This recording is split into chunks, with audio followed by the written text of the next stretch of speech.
Assalamualaikum warahmatullahi wabarakatuh. Kami dari kelompok 1 yang beranggotakan Muhammad Alfiansah, Dede Nisika, dan Feraina Roida akan menjelaskan tentang formulasi strategi. Pengertian formulasi strategi. Menurut James Brian Quinn, strategi merupakan pola atau rencana yang mengintegrasikan tujuan-tujuan utama, kebijakan-kebijakan, urutan-urutan aksi ke dalam keseluruhan yang terkait. Menurut William Hansen, mendefinisikan strategi sebagai konsentrasi dari sumber-sumber pada peluang-peluang bagi keunggulan kompetitif. Dan dua definisi itu dapat dipahami bahwa strategi adalah untuk mencapai tujuan dengan melibatkan semua faktor andalan dalam organisasi secara strategik. Sedangkan formulasi adalah bentuk penyederhanaan situasi nyata menjadi bentuk matematis. B. Hal yang patut dipertimbangkan dalam formulasi strategi. Dalam melakukan formulasi strategi, ada beberapa hal yang patut untuk dipertimbangkan, di antaranya yang pertama, harus dipahami benar visi misi dan objektif perusahaan sehingga dapat mengetahui ke arah mana perusahaan akan dibawa, serta bagaimana untuk menuju ke arah tersebut. Yang kedua, yang harus dipahami adalah tentang posisi perusahaan pada saat ini. Posisi perusahaan itu bisa berupa pangsa pasar yang dikuasai, posisi laba rugi perusahaan, kondisi internal seperti kompetensi orang-orang yang berada dalam perusahaan, dan lain-lain. Pemahaman tentang hal ini sangat berkaitan dengan poin nomor 1. Poin nomor 2 dijadikan pegangan atau starting point. Sedangkan nomor 1 berbicara tentang arah atau tujuan. Dari kombinasi keduanya akan diketahui gap atau lubang antara kondisi sekarang dengan kondisi yang diinginkan. Dan lubang tersebut harus ditutup. Yang ketiga, ada kemampuan untuk mengidentifikasikan faktor-faktor lingkungan internal maupun eksternal yang sedang dihadapi perusahaan pada saat ini. Dengan mengidentifikasikan faktor-faktor tersebut akan memudahkan dalam memahami keberhasilan atau kegagalan pencapaian tujuan. C. Tahapan formulasi strategi. Berikut ini adalah penjelasan dan keterangan langkah-langkah perumusan strategi menurut Rothwell. Langkah yang pertama yaitu establishment of vision, mission, and goals. Langkah ini mencakup pernyataan umum yang berkaitan dengan misi, maksud, dan tujuan organisasi. Langkah yang kedua yaitu identifying files and present strategies. Sebelum memutuskan suatu strategi diperlukan atau tidak, maka seorang manajer harus mengidentifikasi berdasarkan strategi sebelumnya dan pada saat ini. Langkah yang ketiga yaitu diagnosing past and present performance.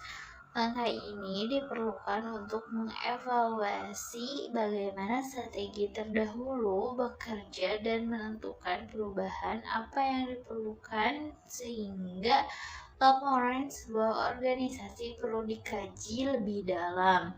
Sebuah diagnosa dapat diambil dari beberapa faktor berikut. Yang pertama yaitu efektivitas organisasi, yang kedua proses organisasi, dan yang ketiga kinerja organisasi. Kemudian langkah yang keempat yaitu setting objektif. Ada sasaran adalah pernyataan tentang apa yang dituju organisasi. Sasaran tersebut memberikan petunjuk dan tujuan kepada organisasi dan anggotanya. Yang kelima, analisis SWOT dan perumusan strategi. SWOT merupakan singkatan dari strength, weakness, opportunity, dan threats.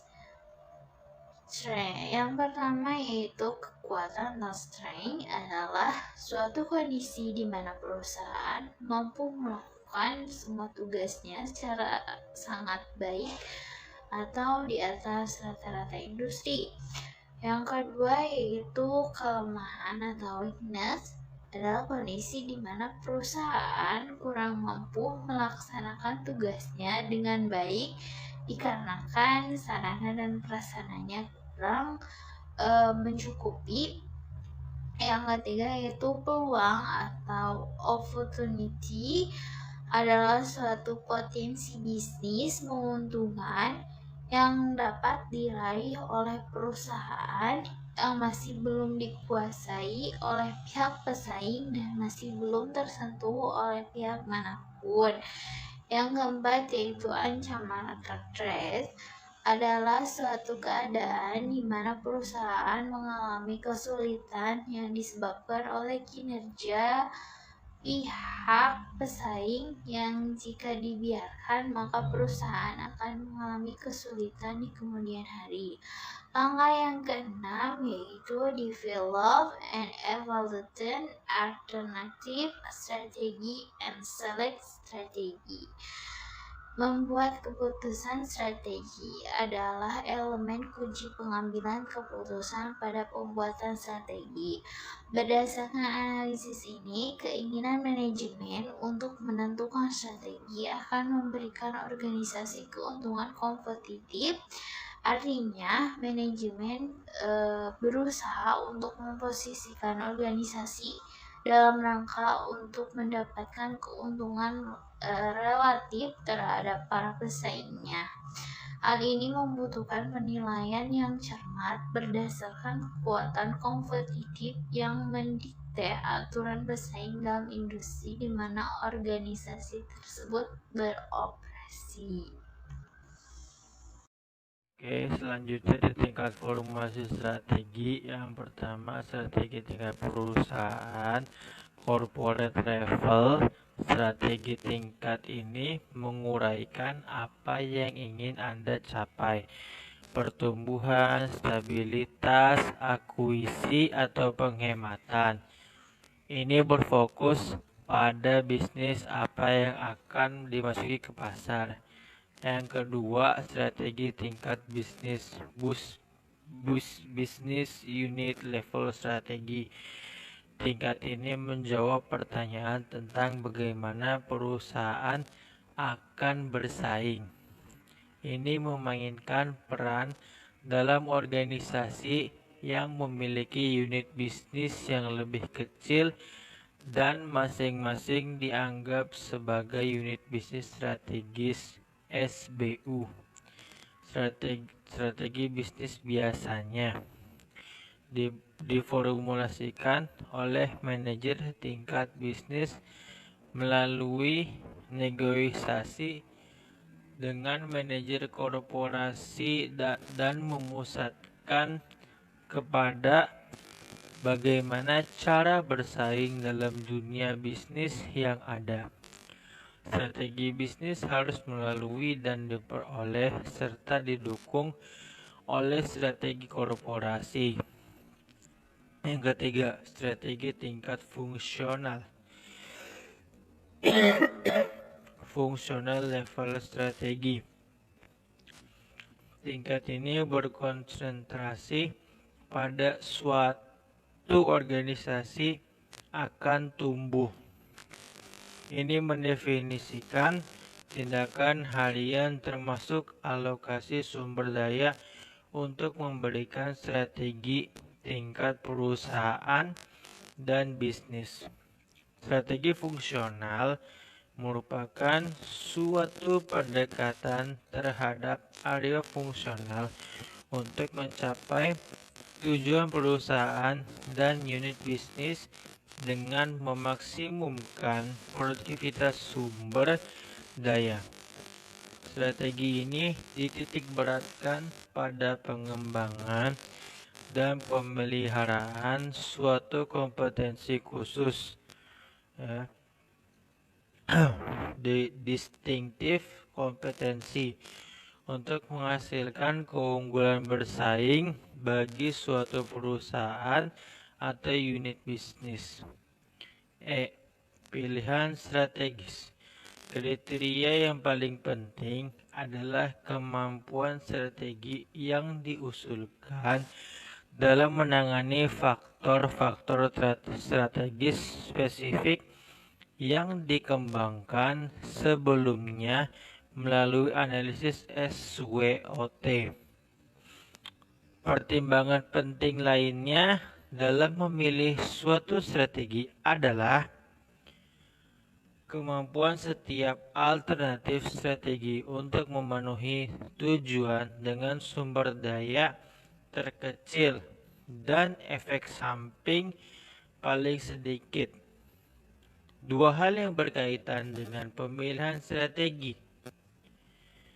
Menyusun skenario perusahaan. Penyusunan skenario perusahaan dapat dilakukan melalui beberapa tahap sebagai berikut. Pertama, gunakan skenario industri untuk mengembangkan serangkaian asumsi tentang lingkungan tugas. Kedua, kembangkan ukuran umum atas laporan keuangan perusahaan atau unit bisnis pada tahun-tahun sebelumnya untuk membuat proyeksi atas laporan keuangan pro forma. Ketiga, susun pro forma laporan keuangan secara rinci untuk setiap alternatif strategis. Hasil dari penyusunan skenario harus mengantisipasi laba bersih, arus kas, dan modal kerja bersih untuk ketiga kemungkinan. Optimis O, pesimis P. Sangat mungkin ML. Suatu strategi dapat dilanjutkan jika strategi tersebut dapat memberikan pengaruh positif terhadap laporan keuangan selama lebih dari 5 tahun. Selanjutnya, proses penetapan pilihan strategis adalah evaluasi terhadap berbagai alternatif strategi dan pemilihan alternatif strategi yang terbaik.